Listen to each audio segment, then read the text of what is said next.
Hello guys, welcome back to my channel drama series. Part 12 तक की story आपको पिछले वीडियो में बता चुकी हूँ, जिसका लिंक आपको मेरे वीडियो सेक्शन में मिल जाएगा।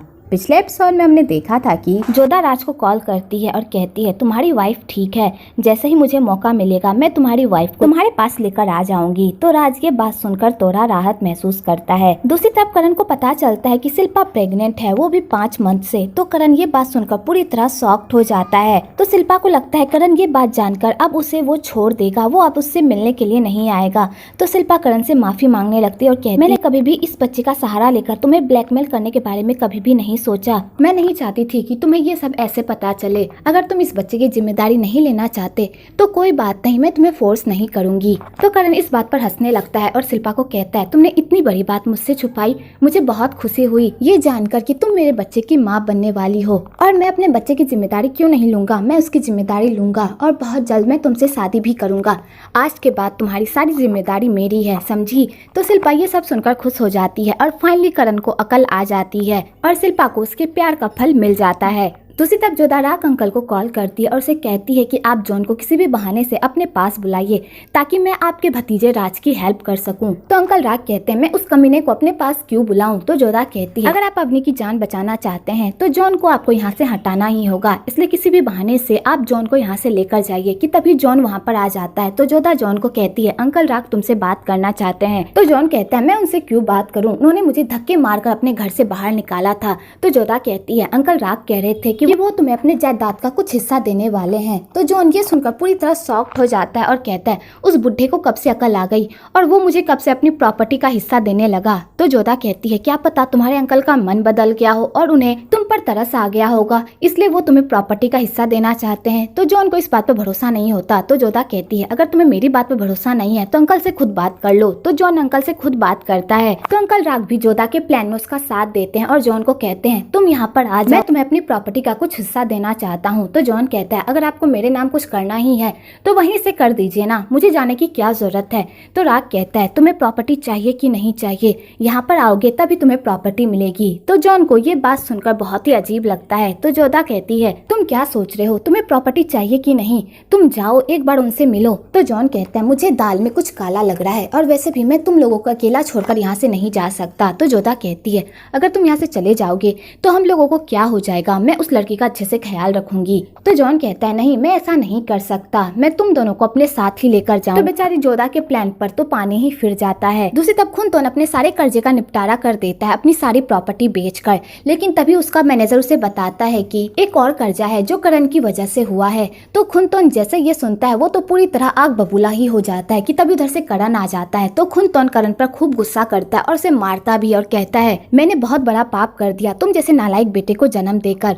आज तक मैंने तुम्हारी हर गलती पर तुम्हारा साथ दिया क्योंकि मुझे लगा कि तुम बच्चे हो और अभी नादान हो, लेकिन मुझे ये नहीं पता था कि तुम अपने बाप को ही ले डूबोगे। तुम्हारी वजह से आज मैं ना घर का रहा ना घाट का, मुझे तुम जैसे बेटे की कोई जरूरत नहीं है, इसलिए मेरे घर से निकल जाओ और मुझे कभी भी अपनी शकल मत दिखाना।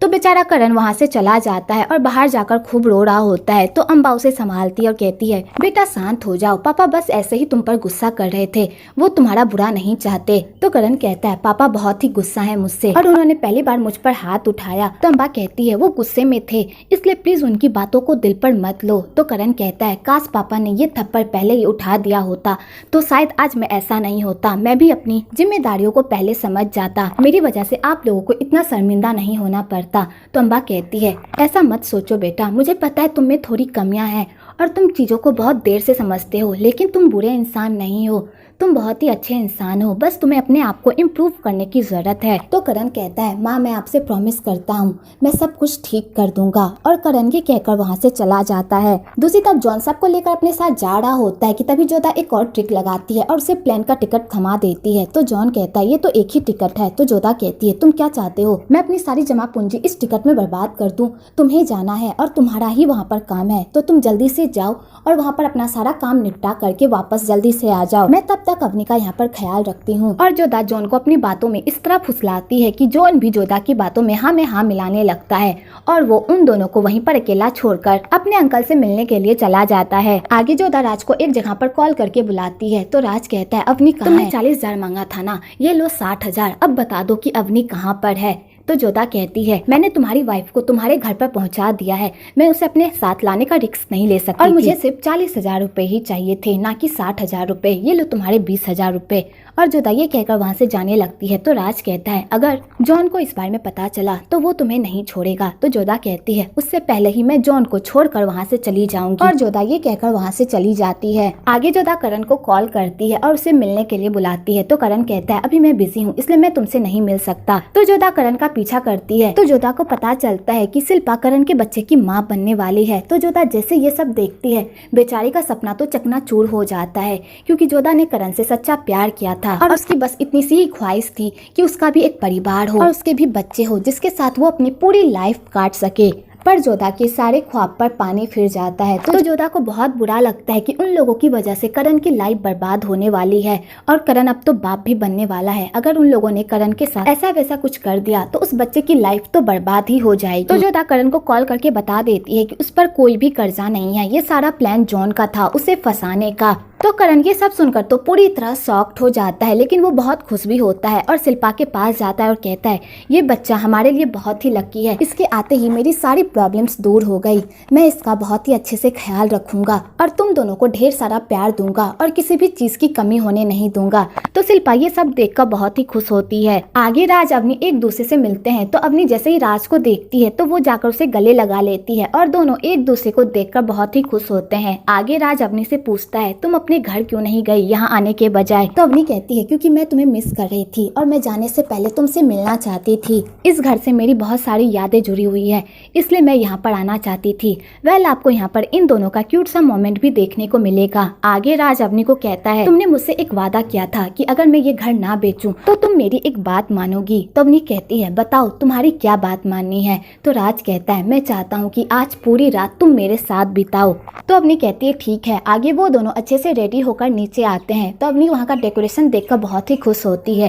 तो राज अवनी से पूछता है मुझे तुमसे एक बात पूछनी है, बचपन में जब मैंने तुम्हें अपने साथ भागने को कहा था तो तुम क्यों नहीं भागी। तो अवनी कहती है तभी मैं बच्ची थी और मुझे बहुत डर लग रहा था, इसलिए मैं तुम्हारे साथ नहीं भाग पाई। तो राज कहता है ठीक है तभी तुम बच्ची थी इसलिए तुम डर गई, लेकिन अब तो तुम बड़ी हो गई हो ना, क्या अब तुम मेरे साथ भागना चाहोगी। मैं चाहता हूँ कि हम दोनों इस दुनिया से बहुत दूर चले जाएं, जहाँ पर हम दोनों को कोई भी ना पहचान पाए, जहाँ पर हम दोनों मिलकर एक अलग दुनिया बनाएं, जहाँ पर सिर्फ हम दोनों हो और हमारे अलावा कोई ना हो। क्या तुम मेरे साथ चलोगी। तो अवनी कहती है तुम्हें आखिरकार भागना ही क्यों है, क्या हम यहाँ पर रहकर नहीं जी सकते, तुम हमेशा सच से क्यों भागते हो, हम यहाँ पर भी रहकर तो अपनी लाइफ जी सकते हैं ना। तो राज समझ जाता है चाहे वो कितनी भी कोशिश कर ले अवनी कभी भी उसके साथ नहीं भागेगी। तो राज इस बात को बदल देता है और कहता है तुम इस टेस्ट में पास हो गई। तो अवनी कहती है तुम्हारे कहने का क्या मतलब है, कौन सा टेस्ट। तो राज कहता है मैंने तुम्हारा टेस्ट लिया है, वो भी वरीन के लिए, मैं बस यही देखना चाहता था कि कहीं तुम किसी के बहकावे में आकर अपना फैसला तो नहीं बदल दोगी, लेकिन अब मैं श्योर हो गया हूँ चाहे कुछ भी हो जाए तुम अपनी फैमिली को ही चुनोगी। वरीन बहुत ही अच्छा लड़का है और तुम्हारी जैसी लॉयल वाइफ उसे कहीं भी नहीं मिल सकती, तुम वरीन के लिए बिल्कुल परफेक्ट हो और तुम दोनों एक दूसरे के लिए ही बने हो। कल सुबह वरीन यहाँ पर आ जाएगा तुम्हें लेने के लिए और जैसा मैंने तुम लोगों को बताया है वैसे ही बात तुम लोग सबको बताना। तो अवनी को ये बात सुनकर बहुत ही गुस्सा आता है और वो कहती है इस तरह की सजावट देखकर मुझे लगा कि तुम मुझे प्रपोज करोगे, लेकिन तुम तो यहाँ पर कोई और ही खिचड़ी पका रहे थे। और अवनी गुस्सा होकर वहाँ से चली जाती है। दूसरी तरफ जॉन अंकल राग से मिलने के लिए जाता है तो उसे वहाँ जाकर पता चलता है कि ये सारा प्लान था उसे उस घर से निकालने का ताकि अवनी वहाँ से आजाद हो सके। तो जॉन को ये सब सुनकर बहुत ही गुस्सा आता है और वो अपने अंकल पर ही भड़कने लगता है, जिस चक्कर में वो अपने अंकल का खून कर देता है।